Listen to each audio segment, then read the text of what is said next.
Okay, hai, Assalamualaikum. Hari ini kumpulan kami akan membentangkan tugasan 2 iaitu dalam kajian percalonan tapak warisan, objek warisan ketara dan objek warisan tak ketara. Okey, ini merupakan ahli grup kami iaitu yang pertama Nurul Syahidah binti Muhammad Rosli, yang kedua Nur Afiqah binti Zakaria dan yang ketiga Nurul Syafiqah binti Muhammad Nur. Untuk pengenalan, percalonan tapak dan objek warisan merupakan langkah penting dalam usaha melestarikan dan melindungi warisan daripada kepupusan. Pencalonan adalah satu proses pendaftaran yang rasmi yang dilakukan oleh pihak berkuasa tempatan ataupun agensi kerajaan untuk mengiktirafkan sesuatu tapak atau objek sebagai warisan yang sangat penting. Dengan ini, ia telah menjadikan dan memberi manfaat yang besar kepada komuniti masyarakat tempatan serta negara serta generasi yang akan datang. Okey, untuk yang pertama iaitu dari segi tapak warisan. Okey, kami telah mencalonkan Taman Negara Malaysia sebagai Taman Tapak Warisan Malaysia.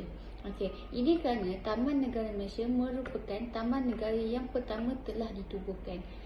Taman ini juga terletak di 3 wilayah negeri iaitu di Negeri Pahang, Terengganu dan Kelantan. Ia juga meliputi kawasan yang merangkumi seluas kawasan 4,343 km persegi dan merupakan antara kawasan hujan tropika yang tertua di dunia. Okey, pada asalnya juga ia telah ditubuhkan pada tahun 1938 semasa era British dan ia telah dinamakan sebagai King George kelima. Okey, taman ini juga berfungsi sebagai simbol perlindungan dan pemeliharaan sumber asli serta biodiversiti untuk Malaysia. Okey, so setelah beberapa tahun ia telah jadi khazanah negara yang paling utamalah. Okey, so untuk nilai warisan juga ia telah menerapkan beberapa nilai dan memiliki beberapa nilai lah dalam memastikan kelestarian taman negara ini dijaga. Iaitu yang pertama, nilai yang pertama adalah salah satu sebuah kawasan yang merangkumi yang mengandungi keindahan flora dan fauna. Okey, yang kedua, nilai warisan budaya yang tinggi kerana memiliki pelbagai suku bangsa dan etnik yang unik. Dan yang ketiga, nilai warisan sejarah yang penting seperti tempat peninggalan purbakala ataupun bekas peninggalan kolonial ataupun penjajah yang pernah menjajah negara Malaysia. Seterusnya, ini adalah dokumen untuk percalonan tapak warisan yang perlu dibuat. Okey, so ada untuk nama percalonan tapak, bahagian nilai warisan, semua maklumat telah diisikan dalam dokumen tersebut. Ini antara dokumen dia.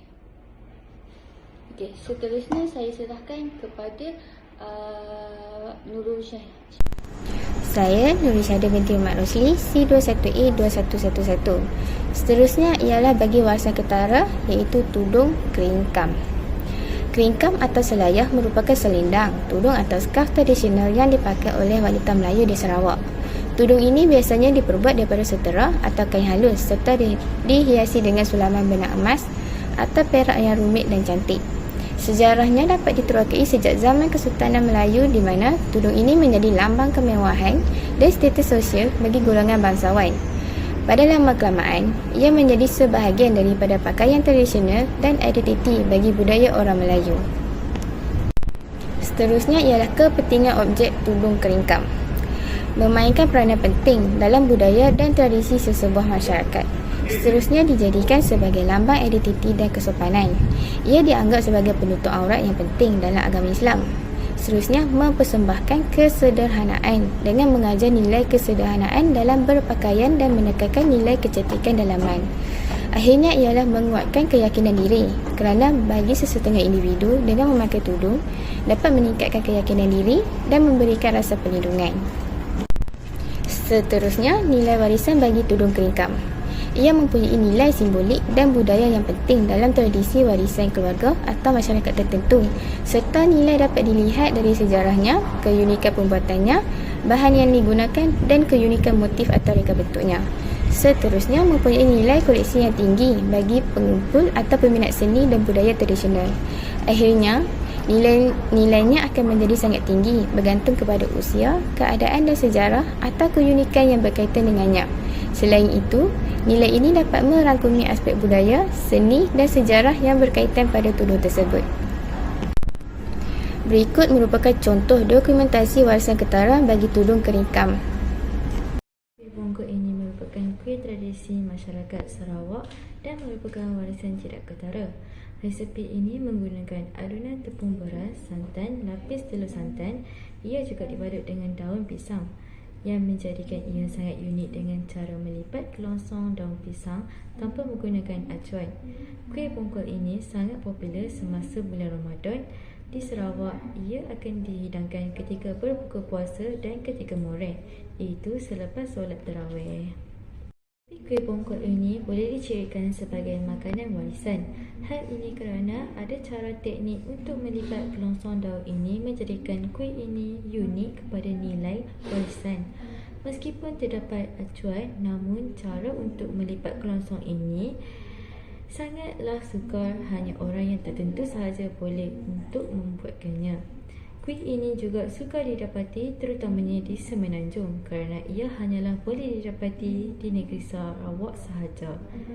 Ini merupakan gambaran kuih bongkol dan ini merupakan gambaran peta negeri Sarawak yang di mana kuih bongkol itu boleh didapati.